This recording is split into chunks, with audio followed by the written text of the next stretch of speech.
Hey guys, welcome to Hidden Gawler. During this series, we're going to take you to some of Gawler's hidden places. We're talking grand mansions, we're talking spooky basements, we're talking historic churches. We can't wait to show you inside some of these hidden spaces and give you a look at Gawler's history. So we are at Craiglea, and Craiglea was built by a gentleman named Dr. William Home Popham. And Dr. Popham was a very controversial person. So he came to South Australia in 1853 on a ship called the Neptune. It stopped in South Africa, and Popham had his wife stay in South Africa. When it eventually got to Adelaide, he sued the ship's captain and the owner of the ship, as he said the ship was unsafe and that's why his wife was sick. He settled in Glenelg, and in Glenelg he opened his own little hospital. He became a counsellor. And controversy followed Dr. Popham everywhere. He was involved in a case where a child's body was found in the bottom of a toilet, and before the police could arrive, he took that body and did an autopsy, and this ended him up in court, and the controversy just followed him from there. Found himself in court again when one of his servants, a lady with the surname Mara, took him to court for alleged rape. This court case was an international disgrace for Popham, and to get away from Glenelg, he moved to Gawler. So at first he rented a property in Gawler, and then he bought this property on High Street in around 1858, and around 1860 he started building it. Originally, obviously, it was a single-storey building. He started his own hospital here, and then as the hospital started taking off and he got more and more patients, he added more and more rooms to the building. Now, eventually, Popham would become very famous in Gawler. He was famous for firing a cannon every time a big celebration would come to Gawler or the English mail would arrive. A cannon that allegedly came from the Buffalo. It's a big, I think it's a 6-pound cannon, and he would fire that over the town to let everyone know.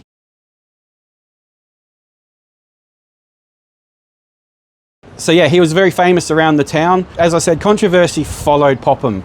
So the case with Mara followed him to Gawler, and eventually someone wrote something in the Bunyip newspaper about it. They referred to a person called Billy Bolus, and Popham described Billy Bolus as being himself. So he took the owner of the Bunyip to court, and this court case went on for about a year, and eventually Popham won, and he was awarded 1 shilling because he couldn't prove that libel had actually been forced against him. So Popham died in around 1871, and his second wife took over the hospital, and she ran the hospital as a midwifery for a while until she eventually died, and she was actually killed. She fell off a horse gig and was crushed under the horse gig, and that was the end of her. Both of them are buried up on Cheek Avenue in the Anglican cemetery.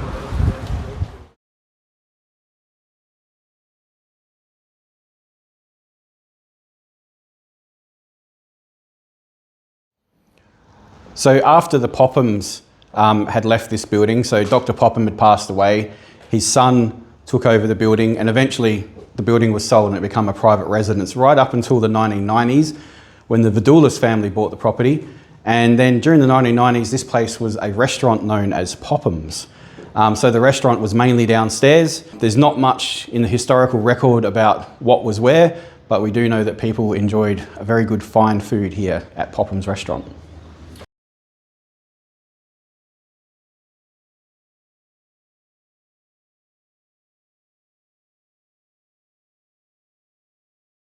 So we've been lucky enough to be let into this amazing place by a family that's lived here for 25 years. And we've got one of the family here today, and he's going to tell us what it was like to live in Craiglea. My name's Tom. I've lived here for 25 plus years. I'm a local Gawler guy, I guess. And I'll tell you a little bit about what it was like growing up here. Yeah, I mean, I'm not gonna lie, I was pretty young. I was 10 years old when we moved here, so I can't remember it too well. You know, exciting and scary both at the same time. And the house was big and old, so it was kind of scary, and I actually did struggle. And we did some fun stuff around the house because it's quite unique, you know. It was still pretty normal. Like, I still just went to school, had a few mates, and I still thought I was middle class, even though I had lived in this massive place. Yeah. But the only different part about it, I don't think it really changed much, except just the house I lived in, you know. Like, it was still, it's not like I had servants or anything. So I don't think it was long until I got my own bedroom, because there's so many rooms here. Maybe it was just too little to understand, but I was in that prime age of, I don't know, maybe creative thinking, reading Goosebumps and stuff. Had a few skate. Like, I had, I think, a rail and a quarter pipe out the back, because there's literally a car park out the back from when this place was a restaurant. So it was making use of the space, I guess. Or maybe using the stairs. We used to slide down the stairs on our stomachs. So where I currently live is officially called the Bakehouse. Like, I'm pretty sure at one point a butler and a maid lived there. So it's just like, yeah, where I currently live is a brick cottage, 2-story.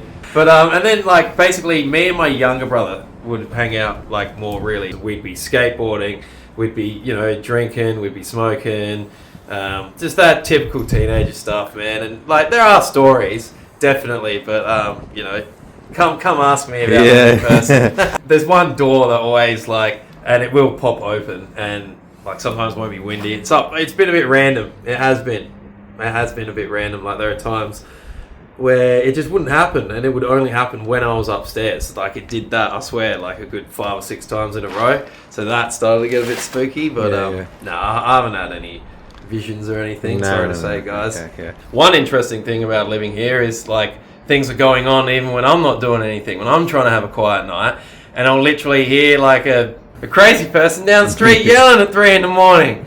And, like, that happens quite a bit because it's quite close to the main street and the sound comes up. So yeah, sadly, my parents have been selling the place, in the process of doing that.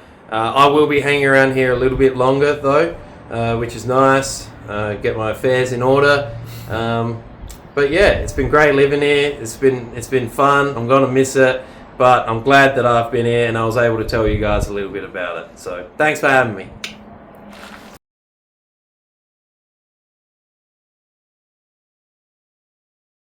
So in 1867, a fire broke out within this building. This whole building was full of hay at the time, and after the fire was extinguished, it was discovered that 2 bodies were in the building. They were 2 children, the stepson of Dr. Popham and the son of a moulder from James Martin Foundry just across the road. Many years later, people have reported hearing children playing in this particular building and have seen the ghosts of little boys walking through this particular space.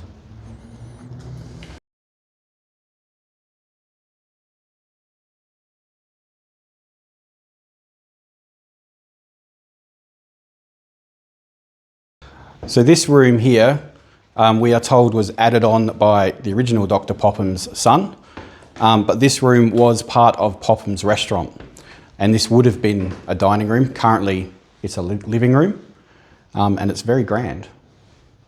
So there we are, that's Craiglea on High Street. It's hard to imagine that this room right here is where people would have come to have fine dining as a restaurant. So at time of recording, this place has been sold. It was once a residence, and I was lucky enough to get to know one of the residents here. I can't imagine what it would have been like for him coming home every day after school and growing up in this grand place. He's been telling me about the bedroom that he's had for the past 15 years, which was a former baker's house. The whole place is absolutely amazing. It's very interesting though that this place is quite a rabbit hole. It's quite a maze. There's all sorts of things, all sorts of levels and stairs and little passageways going all over the place. But that was Craiglea, and I hope that you guys enjoy some more of our videos for Hidden Gawler.